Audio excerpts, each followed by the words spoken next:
Hi, my name's Jen Barrett and I'm a member of the Sydney campus recruitment team at PricewaterhouseCoopers. In that role, I'm responsible for doing a lot of interviewing. So I interview graduate students, summer vacation students, trainees, and I've also conducted interviews for the Achiever Work Experience program. One of the most important things that I find is when a candidate really attempts to engage with the interviewer. At PwC, we place great emphasis on relationships. So it's really important for us when conducting this interview that you attempt to have a two-way conversation. You're the only person who can tell us why you're the best candidate for the role, why you would like to work for the organisation, and why your skill set are exactly what we're looking for. Hi, my name's Melinda. I'm an accountant at Max & Tribe Accountants. It doesn't matter what skills you have on paper or what jobs you've had in the past, it's how you sell those experiences and skills in the interview that counts. First thing I look for in a candidate is how they present themselves, how they walk into the interview room, how they dress.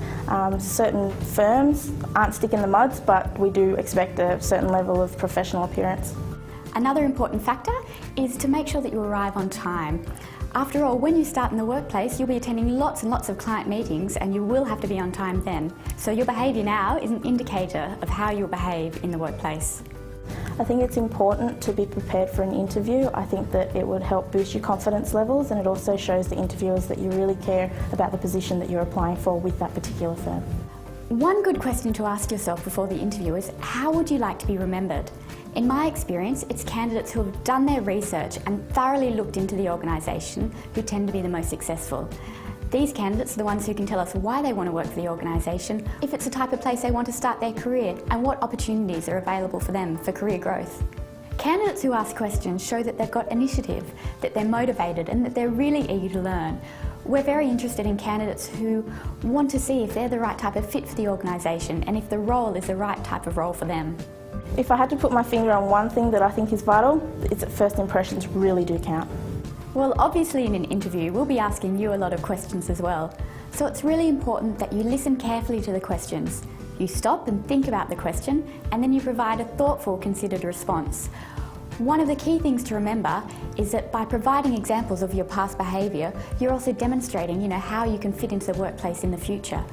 We actually recommend that candidates use the STAR technique, which is when you outline the S, so the specific situation that you were involved in, the T, so the task that you were required to undertake, the A, which stands for the action you took in response to this task or situation, and the R, which is the overall results of these actions. As part of the Achiever interview process, you'll be asked to participate in a group activity. The key here is not to compete, but to show how well you work with others. Observing how candidates react in teamwork situations is really important for a potential employer because at the end of the day, 90% of your work in an office environment will involve teamwork. Group assessments can be a little daunting. However, it's important to remember that we're looking for active participants, not casual observers. It's very hard to assess a candidate who doesn't provide much insight into themselves, who doesn't attempt to work as a team, and who doesn't voice their opinions and really help the team get to a final goal. With the Achiever Work Experience program, as in other interviews, we're looking for someone who can slot into an existing team and play a role that's constructive and collaborative.